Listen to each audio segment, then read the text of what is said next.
What's up everybody, how's it going? It's Berk, aka Dansway here, and welcome back to our Final Fantasy XII Attack Only adventure.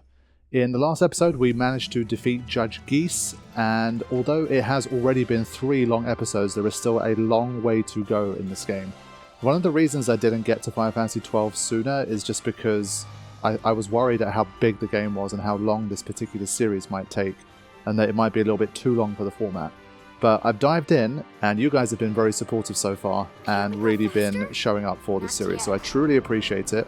And I'm going to do my best to kind of find that balance between kind of not skimping out too much on the content, because I think part of what makes this kind of series more interesting and special is that I try to go into it in detail, instead of trying to condense like a 40-hour playthrough into just an hour or two. I feel like this gives a lot more nuance. You get to see the decisions, the paths that I took, different attempts and all of that kind of stuff. And so I'm going to do my best to find that, but I'm also going to try and up the pace a little bit so that we don't end up needing like 20-25 episodes to wrap up this particular series, because that would literally be like a year of Final Fantasy XII Attack Only on the channel. So in the meantime, I have been working on the playthrough more. I've definitely made some more progress, and I'm looking forward to sharing more with you guys in this video, and of course the rest of the series. So as always, please drop a like if you are enjoying the series and want to continue supporting it as well, and we will continue things on from the aftermath of defeating Judge Geese and continuing on with the story.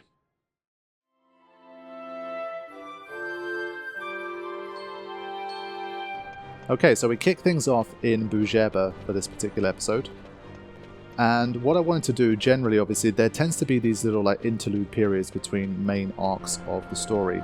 And during this time, you get a little bit more freedom to explore. You can potentially take on and do some hunts. It's a good time to do a little bit of grinding, boost up your inventory. And the pattern so far for me has been basically whenever these opportunities come, I take a general look at what's available, and I try to raise a little bit more funds by maybe doing a few hunts, get a few little pieces of inventory that might be useful. But it's not like I'm not attempting to basically every time I get a break do every single hunt that's possible, go out and grind for something, let's say, that's really super duper OP but that would take me like 10, 15, 20 hours to grind, and then once I have that, that's going to really help me for the rest of the run. What I'm still trying to do, I'm trying to stay faithful to what roughly a regularly paced playthrough would look like. So you're going to notice eventually, like if anything, my levels kind of slip behind what's basically the average level of the game. You're going to see me start to go 3, 4, 5, 6 levels behind what the level of a boss is. So I might not necessarily be like super underleveled or underpowered, but I'm generally continuing to avoid going on any major hunts or grinds. Not necessarily even for levels, but it might be, for example, like a super powerful gun for Balthea that would do like 2,000-3,000 damage at this stage of the game, and then just basically ride that out all the way until like near the end of the game or the whole game. That kind of stuff feels a bit unnecessary right now, and as has been the case with many a challenge, especially of this type, I think necessity is the father of invention. If I get to a stage where I'm hitting a wall, then again, that's when we start to go a little bit backwards and we try to find something that can help us out. So what you're seeing here is me selling some of the loot that I've been picking up. In general, I had Wordsmith, my guy Wordsmith, guiding me a little bit here. I kind of asked him, like, is it okay to sell all of this? And especially for an attack-only challenge, basically other than the teleport stone, which we're obviously going to need, he recommended me to sell the stuff so that I could raise some funds and continue to bolster my weapons, my armor, and also, of course, those potions, because I will be regularly using them, and I need to make sure I'm able to heal. So bazaar goods, of course, will continue to appear from time to time, and in many cases I will take whatever the bazaar gives me. Sometimes, if it's, for example, obviously a weapon group that I'm not able to use, then there's no point spending money on it. But a lot of times, if it's specifically like items, I'll take it. And if it is going to be like a piece of armor or something that's useful, I will take that as well. So in terms of, I think, speeding up proceedings, I will try to still spend less time like on these types of menus and showing you guys everything I did at the shops every time. So what we're going to do, we're going to move to the next section of gameplay/battles, and we'll see how we got along. Okay, so we find ourselves on the Wester Sand, heading back, and I decided to just take this guy on just for kicks, to see how we do against it. So we've got our long-range customers here, and I thought maybe they might be able to do the job. 207, I saw how much the health bar went down by, and I was kind of like, maybe that wasn't so smart. and I did take 291 damage, so I think I bit off a little bit more than I can chew here. So eventually I started to pick on things that were a little more my size, like these guys, and thankfully, even though again as usual they are kind of chipping away a little bit, they're not too problematic. These walls, as you've seen, also in general either one-hit KO or something like that. So we're going to kind of race through this section a little bit. I will of course continue to pick up any chests that I come across, but especially with Jagged, for example, Jagged also doesn't have any sort of... I think they point out certain chests that are specifically important or that might have the same loot in it 100% of the time. But in general, like the chests, I'm not making a specific effort to make sure I grab every single chest in a given area. So let's check out these guys, something a little bit newer that we haven't faced before. And we're still in that sort of nice spot where it basically takes just over one set of attacks to be able to take them down. So in general, I think that's enough of an idea to see that I'm generally quite safe in this area. And there wasn't much threat of a game over. Worst case, if I really needed to, I could always kind of just run back to the save crystal and just try to do it again by fleeing this time instead. But my general philosophy continued to be to just engage with random encounters as much as I could without overdoing it and having them completely chip away all of my health. So now one thing I will show you, this is something that Wordsmith advised me on. He was actually watching, I was streaming this on Discord just to have like a little bit of extra guidance while I was recording live. And he told me that this was an area that I should maybe come into specifically in order to be able to get a little something. So I'll show you.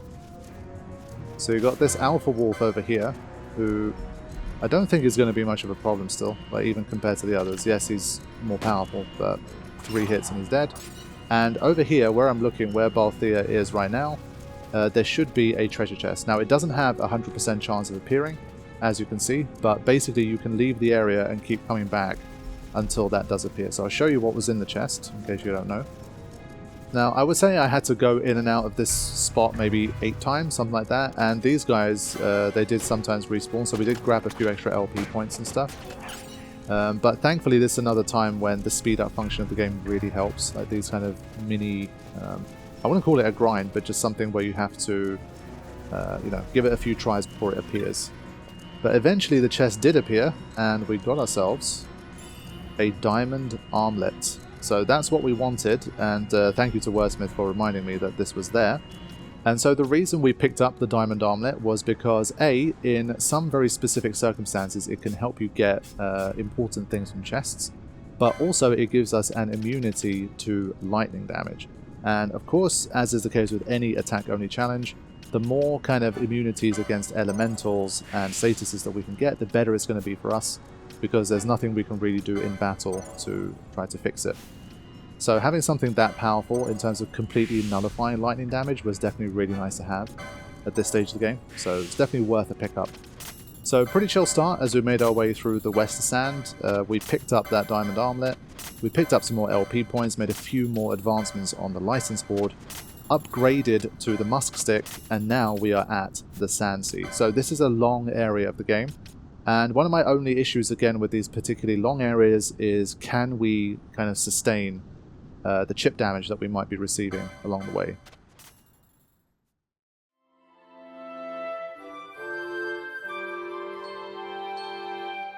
So at least for the start of the Sandsea area, we do have these guys that we've basically already fought, and they're relatively easy, so I'm not going to show these guys too much. It's going to be the Uratan Yensa, I think they were called. I forgot their names. We'll see them properly when we face them. Those guys are going to be the ones that are going to be a little bit more trouble, potentially.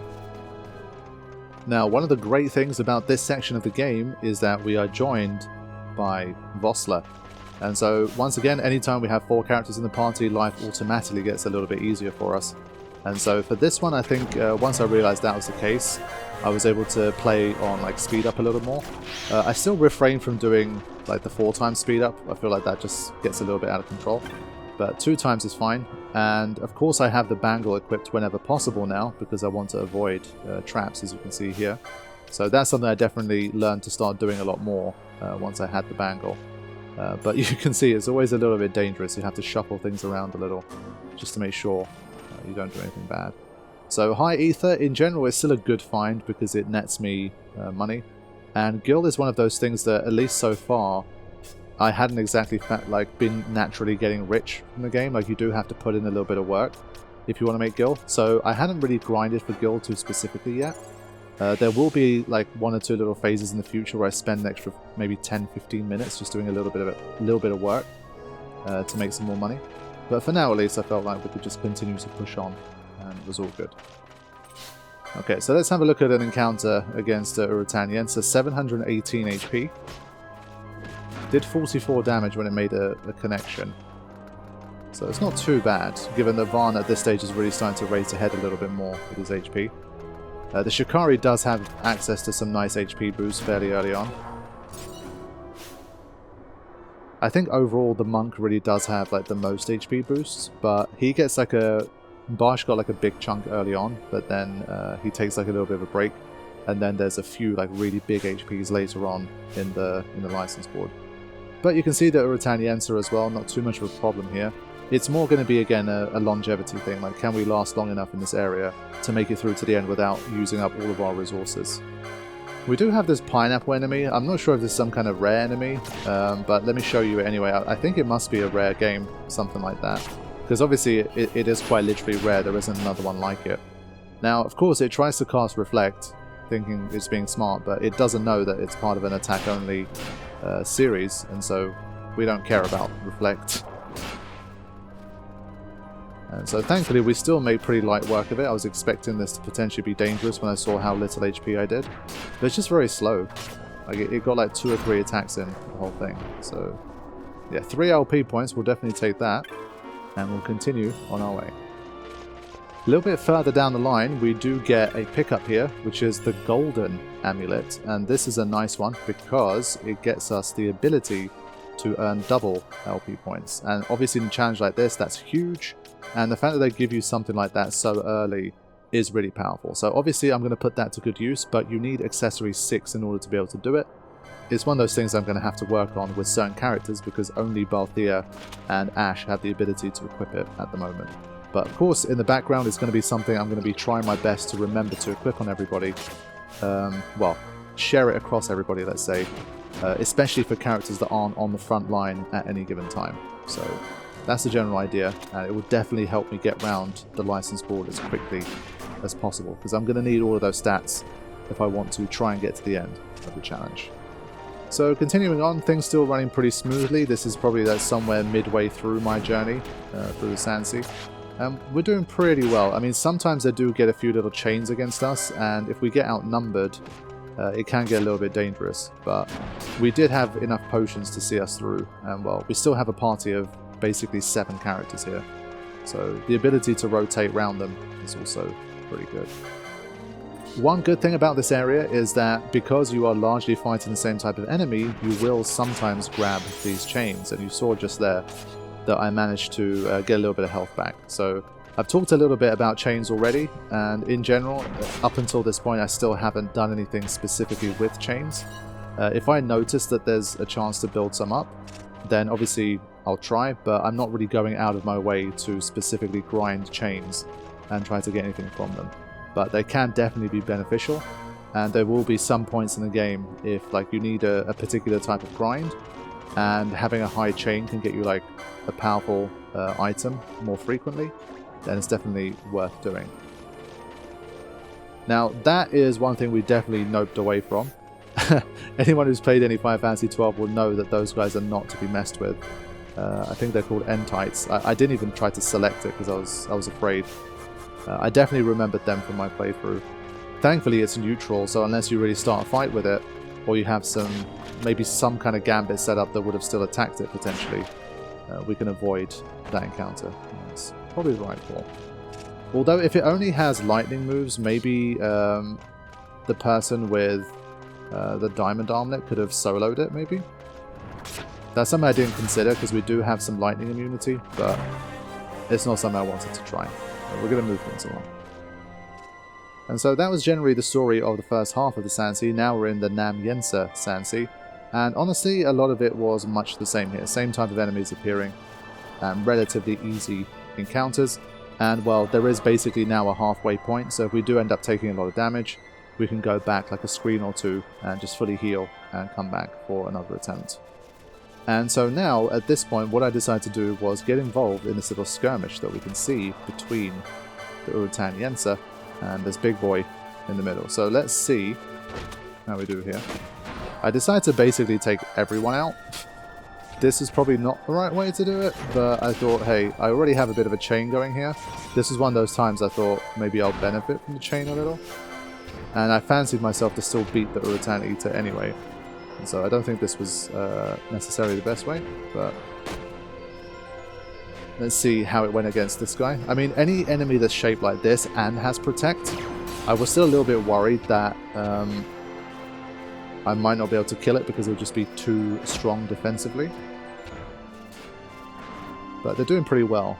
And especially I think characters like Barsh now with over 1000 HP, I think they're really doing well. And they're able to take a lot of hits. So the fact that Barsh was tanking a lot of the hits here definitely made life much easier. He's got 5 HP left, but I can't get him out. So just have to stick with it. And he's still being targeted. So unfortunately he died, but he did take a lot of the damage there. And so we'll bring in Varn, another one of my strongest, highest damage output kind of characters. And hopefully with this team we should be able to get things done. Unless it spams a lot of Sonic Turn, which could be a problem. It's definitely the one thing you learn about this game pretty fast. Like, it's not over until it's over. Like the whole last stand mechanics of this game, like that final 10 to 20% of an enemy is just always a pain in the ass. And you could be absolutely cruising and then suddenly you've lost it all. So now suddenly things aren't looking as great. We're just doing way less damage. But we should be able to get over the line here and defeat the Urutan Eater. And even when his health bar looks like it's disappeared like this, it's still got more in the tank. There's like no pixels in his health bar, and it took like 5 more hits. But anyway, we've got 8 LP points, and we managed to take out the Urutan Eater as well. So I think the final bit of action I will show you here is just outside the Tomb of Raithwall. I was almost there, and I knew that there was another important chest here. So there's these guys, the Bergolis, that we need to take out. You get to see them in action. They need 2 sets of attacks, so they are fairly strong. I wouldn't want to take on like too many of these with no healing available. But we managed to get through them, and as a result we are able to pick up 305 gil, but more importantly an embroidered tippet. So that's basically the experience point version of the golden amulet that we have, which doubles our LP. So now one of our characters can double their experience, and one of them can double their LP. So this was the last piece of action that I wanted to show from the Sandsea. We are heading into the Tomb of Raithwall.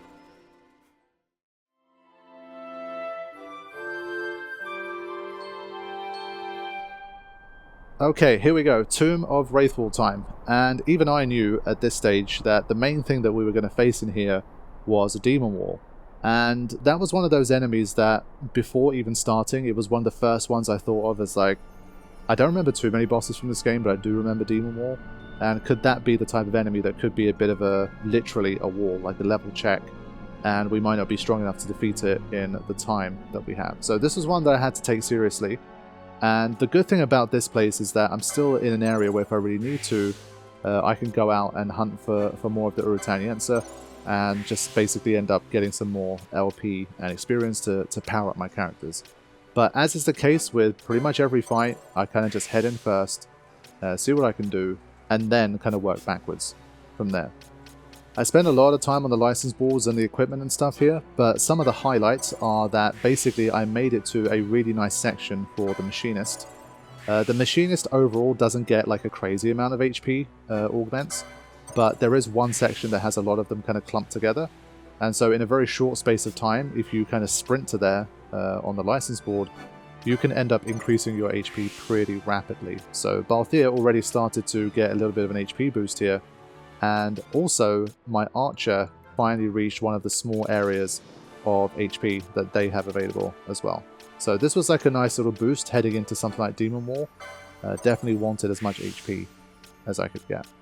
For Ash, I decided to continue on the battle laws to just try and do as much damage as possible, and of course there was another HP boost right there.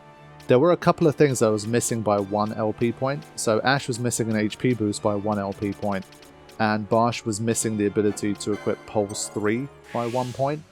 Now, what I didn't remember was that even before fighting the Demon Wall, we have a boss that we need to deal with. So before we even gain entry into the tomb, we gotta fight. Okay, the Garuda has emerged. Let's see how we do against this one. Once again, Barsh is a hero here because he's able to still hit a flyer using the pole, so that's really nice. Of course, my other attackers are Fran and Balthea. Now, normally, Vossler would be using a move like Telekinesis here to be able to make sure he can still do damage.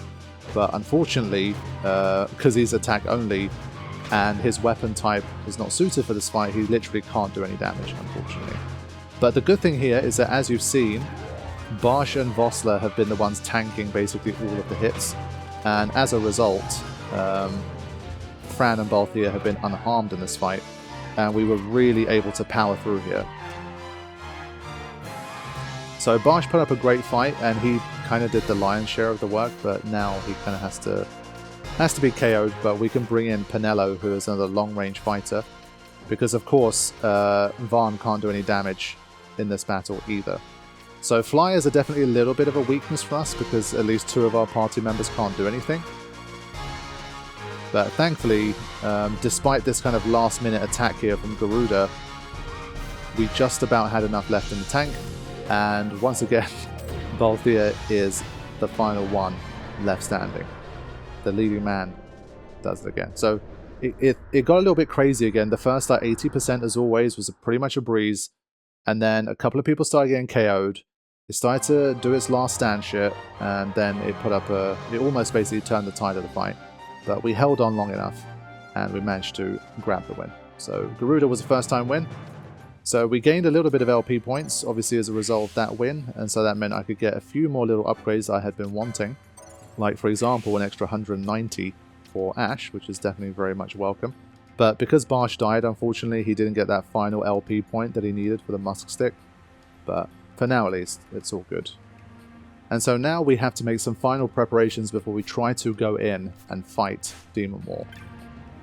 Most of the preparation I wanted to make was actually getting a few upgrades here, so I sold off again some of my loot and some of my existing weapons in order to be able to get some upgrades. So for example, we can buy the longbow for Fran. You can see it's a massive plus 36 damage there. So I decided to definitely pick that one up. Again, you can see like guild-wise we're not doing particularly great here because there's just a lot of... the party is so huge that if you're trying to deck out everybody at the same time, like you want the next weapon upgrade for everyone, and you want to buy pieces of armor for everybody, like even right now, for example, if there's 6 party members, everything costs about between 2.5 and 4.6k. If you do the maths, you need like 15-20k just for weapons. And then if you want to try and get new armors for everybody, then that's going to be even more money on top. So you kind of always have to be sacrificing a little bit and just picking and choosing what you want to upgrade at any given time. That's generally how I've been treating it, because I just did not have the money to upgrade everything all at once. And so here, especially for like my biggest damage dealers like Varn the Shikari and Barsh the Monk, I definitely wanted to try and make sure that if they had a weapon upgrade available, I should probably get it.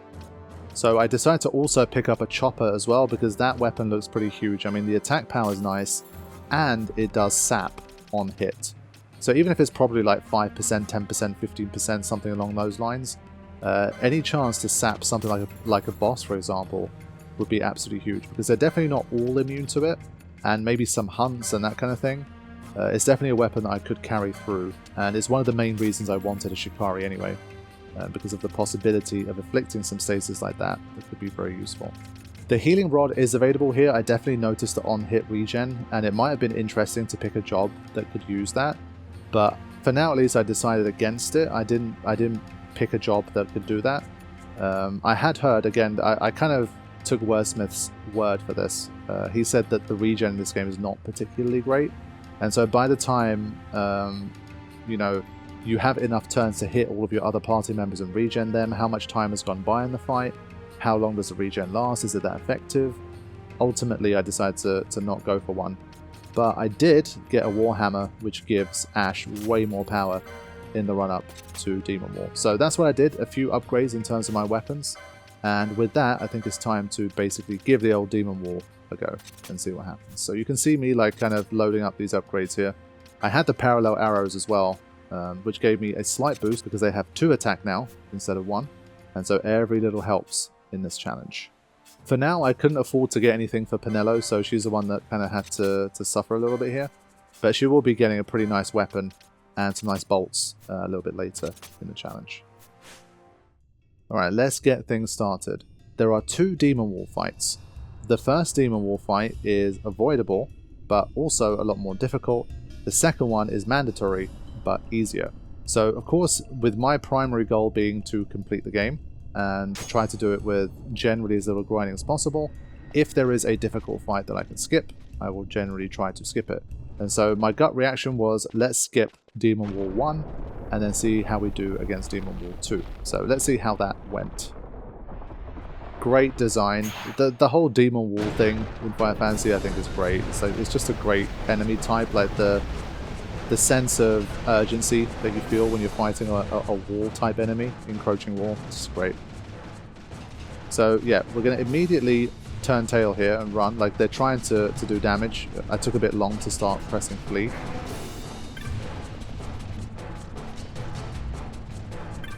So just waiting for the prompt to appear here.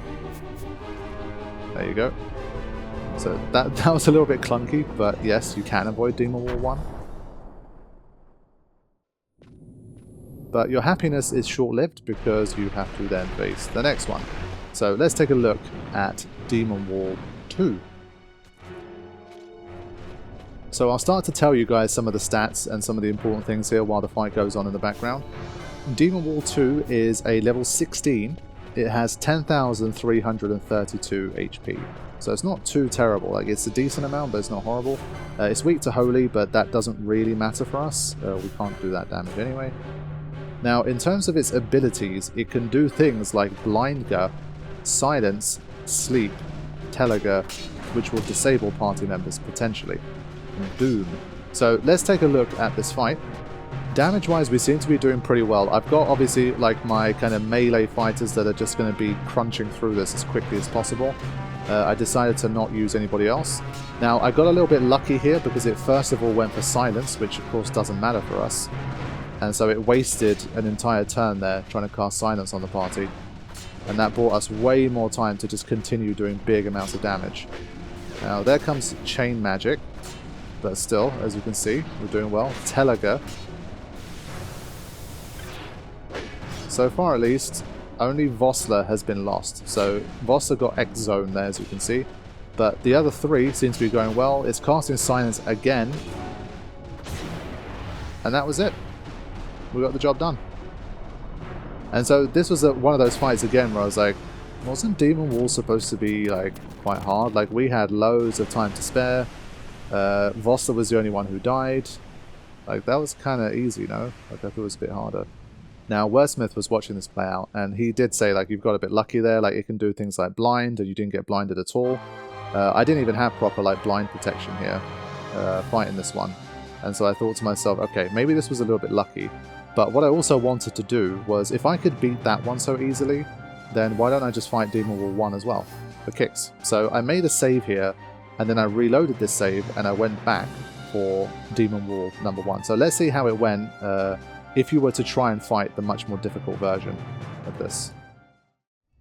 Okay, so the optional one largely has the same abilities, but it is a level 18 this time, and it has 22,187 HP, so more than double the HP of the first one. And once again, we have those difficult statuses to potentially be dealing with. So let's see how my first attempt against the optional Demon Wall actually went. I think given how easy the first one was, I kind of owed it to myself and to you guys to at least show you the first Demon Wall. It kind of felt a bit bad, winning so easily and then completely skipping the first one. So here we go. It does have haste, by the way, also you can see from the information on the top left. It has haste. It's immune to Libra, unfortunately. Alright, let's kick it off. I want to see what's going on in the fight a little bit more clearly. Like, again, the camera's a little bit crap sometimes. But this angle is not too bad, you can kind of see what's going on here. So it begins with silence again, so I was thinking, okay, this is working out pretty well. Just keep casting that silence, we can deal with that all day. Another silence. So this was also going well here, but if you look at the map on the right there, you can see the demon walls progressing very quickly, and we're not doing enough damage here. So this time Ash is the one that gets X-zoned. She's cast into the void, and he's already more than halfway along here, the wall. And so at this stage there's kind of nothing more I can do, even though I've got a little bit lucky with RNG. I'd got silence up until this point. The chances of me basically doing all of this damage before Demon Wall gets to the end, it seemed almost impossible. Like, I'd have to do some serious grinding to be able to do this. So unfortunately this Demon Wall is just too quick. It's got the haste as well, and it just has too much HP. And so definitely Demon Wall 1 was beyond me, and it's another one of those situations where it definitely wasn't worth the grind to try and beat Demon Wall. So now we can move on.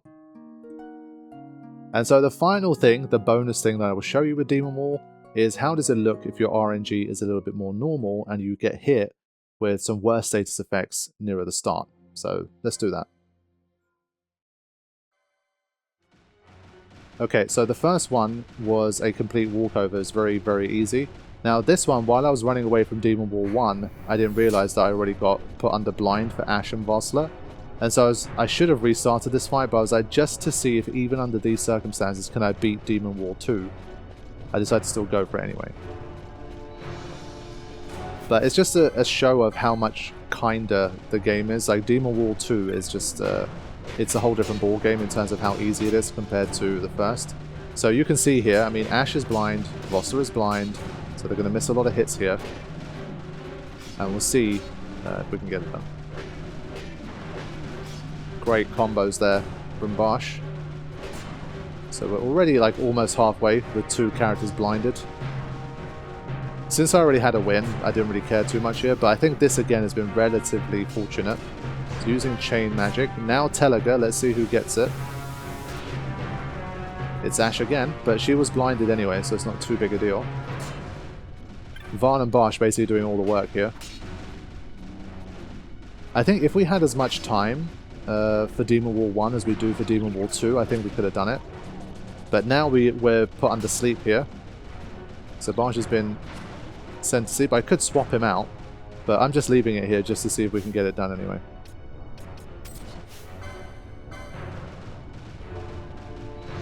Can we still win even under these circumstances? So he's been put under Doom as well. We don't have a lot of time left here. Before we die at least. So Varn is immune there. He's got the Argyle armlet, so he had the right thing. But he's not immune to sleep, so we're all put under sleep here. I had to swap someone out at this stage to win the fight. But basically this was me kind of just playing around and showing you that Demon Wall 2 is a pretty easy fight, even in attack only. Like, we're not exactly high level here, but we definitely still had enough to get through and beat Demon Wall. So let's move things along for the Tomb of Raithwall. Alright, let's get into a couple of encounters here just to again show you guys the situation. We've got Seekers, we've seen plenty of this type of enemy before, and in general 3 or 4 hits and they're down. We also have zombie type enemies, so let's see how it goes with them. Pinello does not have a very good crossbow, but despite that she's actually doing quite a lot of damage, so hopefully once she gets the crossbow upgrade it'll be worth it. So continuing my journey through, things seem relatively pedestrian here as well. And overall I have to say I'm quite surprised at how easy it has been so far. I did expect it, especially since I was struggling a little bit nearer the start in some of the dungeons. But you can kind of overcome that pretty quickly. Like, if you can make it through the first couple and you start to build up your inventory of like potions and high potions, and you start to race on the license balls towards like the increased HP, and you have enough party members to really rotate around, once those things start to come together, you definitely start to really have a better chance of even the longer dungeons. You can start to have the endurance to get through them, and so it's definitely it's started to become easier in that sense. One enemy worth showing here is this guy, the Rago. They're weak to wind, but we don't really have any wind elemental at the moment. They have a decent amount of HP. You can see they also have thunder, but I did equip a diamond armlet on someone to minimize the chance of getting hit. But even for those guys, like one set of attacks and they're gone. They pretty much get to land like one hit, maybe two tops. So the only thing of interest really here at the moment is that when you activate these things and these zombies appear, you can potentially get a little bit outnumbered if you're not careful. But they also have the clawing breath move actually, which is a little bit mean. But you can see still here, I mean, we're taking care of it. Although Vossa did get hit quite badly though. But sleep does wear off in time, so after those guys are dead, you can just kind of chill and wait until sleep goes before continuing on. So in general, the Tomb of Raithwall, in terms of the enemies we're facing here, not too much of a big deal, and we had things under control.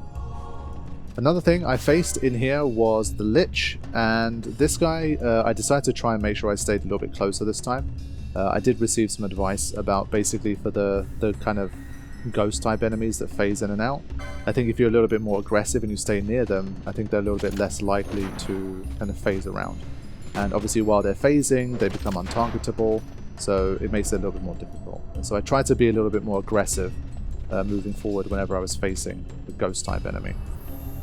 Okay, so the most difficult thing I faced in here, honestly, literally even more so I think than Demon Wall, was this particular situation here. So you activate the jewel and you get 3 Liches appearing here, and they start casting things like Blind and Dark. And so I quickly go into my menu here, and this is something that I started to learn to do more and more as of this section, remembering that one thing that this game is great for is you can literally mid-animation go into your menu and you can change your equipment to kind of counteract what's coming before it even arrives, and so that's really useful. So there you go. So Argyle armlets are a perfect counter to these guys because not only do they protect against blind, but they also reduce darkness damage by half. So really, really useful stuff there.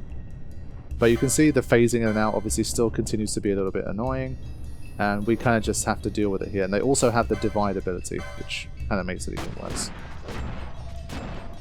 So if for whatever reason, like you came to this bit and you were pretty low on health, like you didn't kind of prepare properly, and you just pressed the pedestal thing and assumed that it would be the easier zombies that appeared, then you might be in a little bit of trouble here because you wouldn't be able to heal, and these guys could cause you some problems.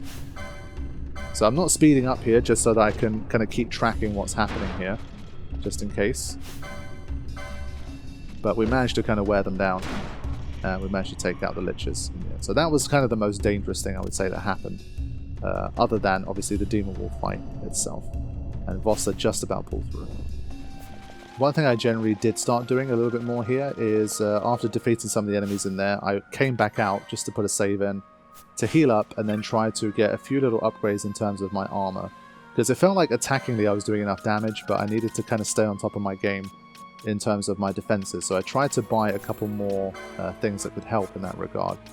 And the reason I did that was because it's going to be the final boss of this particular episode. We are going to be fighting Belias and obtaining our first Esper. So Belias, obviously, one thing I definitely remembered was that it was fire-based, and at the moment we don't have too many things that can protect against fire, but what we can do is equip the manufactured Nethicite to at least half the fire damage for one of my characters, and generally see if that's going to make much of a difference moving forward. But just before we head into Belias, we actually pick up something that I can't use in this in this challenge because of the way I set up my team and my jobs, but you can get a blood sword, so it's probably pretty useful because it has sap ability as standard. But honestly, it will become obsolete fairly quickly because its attack power is decent, but it's not great. It's already less than Ash's Warhammer, so imagine like 3 hours time. Probably not going to be super useful. But if you have 2 characters that can apply sap to an enemy, obviously it's just going to increase your chances of getting it on as quickly as possible. So there are definitely some decent swords that would have been really nice in this run. And if I was ever doing it again, maybe I would have potentially chose a job that could have also had a few more of the swords as well. And so in terms of Belias preparations, I did try to get a couple of little armor upgrades, as I mentioned. There wasn't too much I could do. Things like, for example, shields that reduce fire damage, they're a little bit further down the line. I wouldn't have had access to it, so I've only got the manufactured netherite to reduce fire damage for at least one character, and the rest of it you kind of just have to deal with. Thankfully, he doesn't really have much in the way of status effects. It's mostly just obviously the fire that you have to deal with. So we're going to head in and see how we do. Belias, in terms of the level and the HP, he is a level 20, so at this stage my characters are at least a good 5 levels below what the boss is, and it's at 15,943 HP, so about 1.5 times what Demon Ward 2 has. Decide to go with, again, like a generally powerful team, with Fran being someone that's going to stay kind of more on the outside.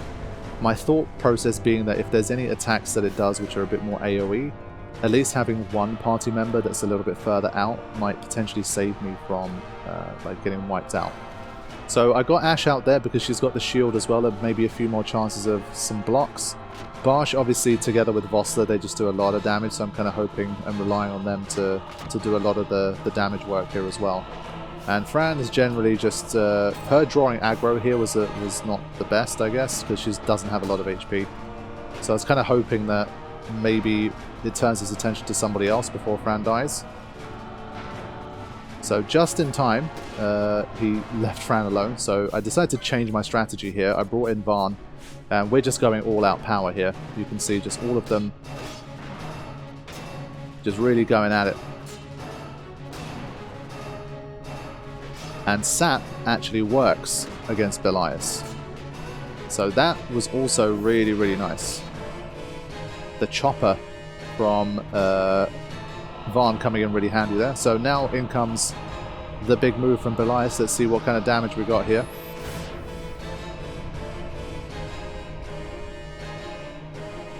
Everyone has oil now, which is really bad when you're fighting something that does a lot of fire magic. So you're going to see the HP get depleted very quickly, and it has Protect and Shell. So there's certain things that are going well for us, but this is a very dangerous time in this fight. So let's see how this phase goes. And again, this is the greatness of being able to swap out characters here. So basically Ashe, she has oil. Varn has oil. At least I can swap in some characters that aren't suffering from the oil status, and it might give us a little bit more of a chance to survive here.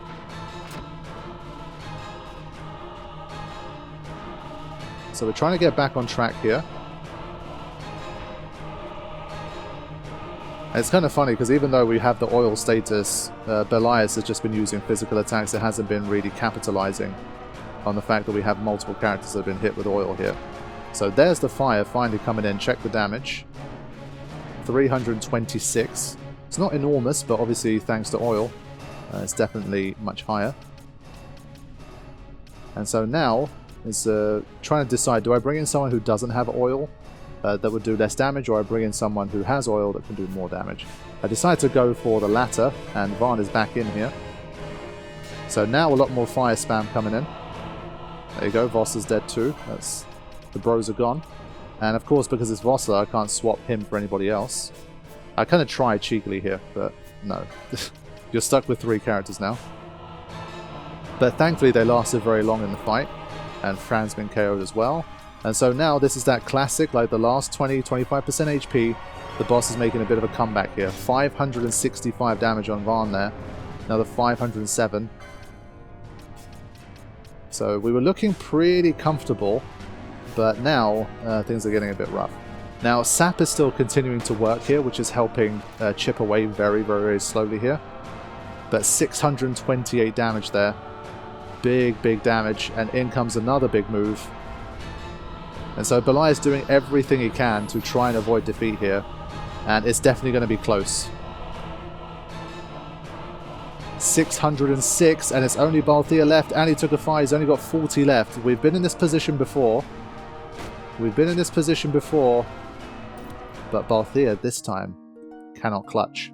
So Belias actually beat us the first time around. It was close, but the oil plus the fire that it finally started to use later on in the fight ended up overpowering us a little bit. But generally, you could see how close it was, and I was feeling my chances of winning second time round. Now, the one thing I didn't do in the previous fight was that I didn't put sap on quickly enough. So second time round, I made sure that Barsh was the one that had the manufactured Netherite. He's probably still the biggest damage dealer here, so I wanted to keep him around as long as I could. And what I wanted to do also this time was to bring in Varn from the start to try and get that that sap working as quickly as possible. So try and get off to a faster start here with these guys, and try to get a little bit maybe luckier with the oil situation and swapping around my characters in that dangerous phase of the battle. Okay, so here's round 2 against Belias. Ash going straight in there. We'll see how quickly sap hits this time. So far, nothing. But Belias does get off to a slow start until that Fire Raja comes in. So still no sap. But they are doing a lot of damage. There you go. Sap has finally hit. And so now that Varn has done his job, I'm kind of swapping him out, and I'm swapping in someone weaker deliberately so that they're the one that gets hit with oil when it happens. So I want to swap in Varn later on when the fight gets a bit more difficult while he doesn't have oil. So that's generally the plan. Ash is not going to last too much longer here.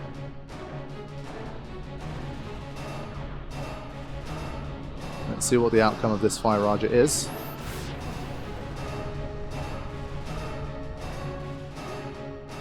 Okay, as you can see, everyone got hit with oil once again, and Ash is dead. But now I can swap in Varn, so this was my kind of little mini plan all along, to try and keep him outside of the battle. And we'll bring in Balthea as well. So now we have 2 characters that don't have oil. Kind of same setup as last time, but I think we're in a slightly stronger position because Varn doesn't have oil here. Now we'll see how long Barsh can survive. He does have the manufactured Netherite, and he's not being targeted here. So this is good. As you can see, Belias is targeting Varn, and Varn's landed some combos here as well. So this is kind of one of the things that made the difference here. Belias wasn't smart enough to target Barsh or Vossler. Both of them have oil, but he's picking on Varn here. And that allowed us to do way more damage. So Varn did a great job for us here. Took a lot of hits and did a lot of damage in the meantime as well. So this time, I think there's a much better chance we've got enough horsepower to finish this fight. So we still have 2 characters that haven't had any oil on them. And Vossler is still alive. Probably not for much longer. Still survived that. The Netherite did a good job there for Barsh. And I think we're about to see this through. There you go.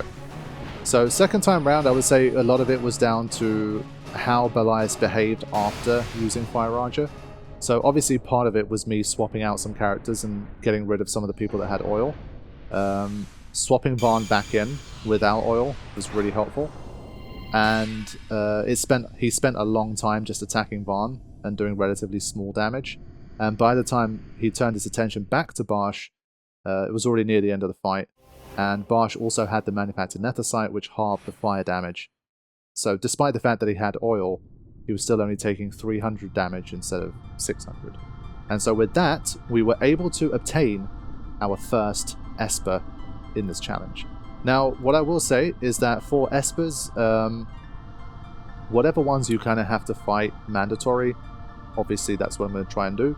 But I'm not on a mission to try and go and get all of the Espers. Some of them are impossible anyway. I think it was Chaos, I forget which one it was.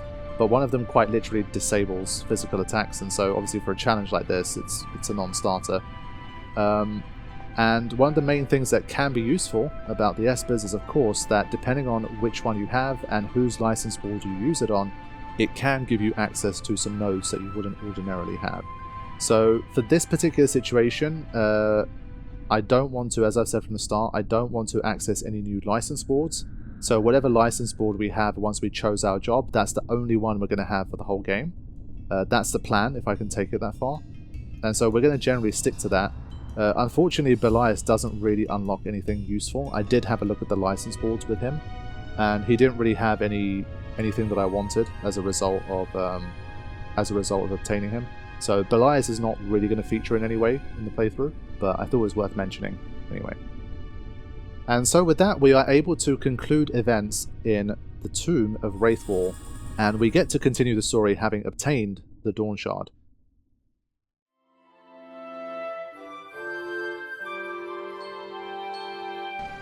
But there is a final twist in the tale, and I thought, since again I'm trying to move things along more quickly, I will add this boss battle right at the end of this video. We have to face off against Vossler.